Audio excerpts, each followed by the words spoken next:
টি10 cricket মানে কি? প্রথম বল থেকেই 4 ছক্কার ঝড়, কিন্তু আজ সাকিব আল হাসান মাঠে নামলেন একদম উল্টো নিয়ম নিয়ে। টিকবো তবে মারবো না। বাংলা টাইগার্সের হয়ে ডেকান গ্ল্যাডিয়েটর্সের বিপক্ষে 22 বলে 15 রানের একটি শান্ত ইনিংস উপহার দিলেন সাকিব। পুরো 22 বল খেলে একটাও বাউন্ডারি মারেননি। মজার ব্যাপার, এমন স্থিরতায় তিনি অপরাজিতই থাকলেন। এ যেন টি10 এর ব্যাটিং ম্যানুয়ালে নতুন চ্যাপ্টার যোগ করার চেষ্টা।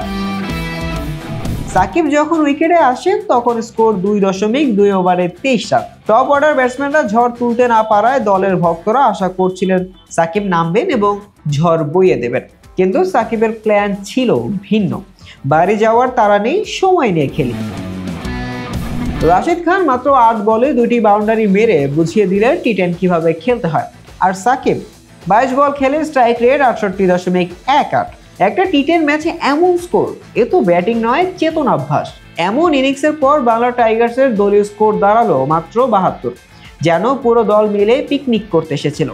আর বোলিংয়ে সাকিব 1 ওভার বল করার পর সুযোগ পান, সেটিতেও নিকোলাস পুরান তাকে এক বিশাল ছক্কা মেরে জানান দিলেন, এইভাবেই টি10 ম্যাচ জেতা যায় না ভাই।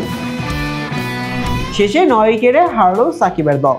ম্যাচ শেষে ভক্তদের চোখে মুখে হতাশা। কেউ কেউ বলছিল সাকিব ভাইয়ের ব্যাটিং দেখে মনে হলো তিনি টি10 নয় টি20 টেস্ট খেলতে নেমেছেন। আগের 2 ম্যাচে সাকিবের ইনিংস দেখে বোঝা যাচ্ছিল টি10 স্টাইলে খেলাটা তার জন্য একটু চ্যালেঞ্জিং। আজকের ইনিংসের পর বোঝা গেল চ্যালেঞ্জ নয়, তিনি সম্ভবত টি10 সংস্কৃতি বদলানোর চেষ্টা করছেন। কিন্তু মাঠের ফলাফল বলছে দয়া করে আগে এই সংস্কৃতিটাই ভালোভাবে বুঝুন।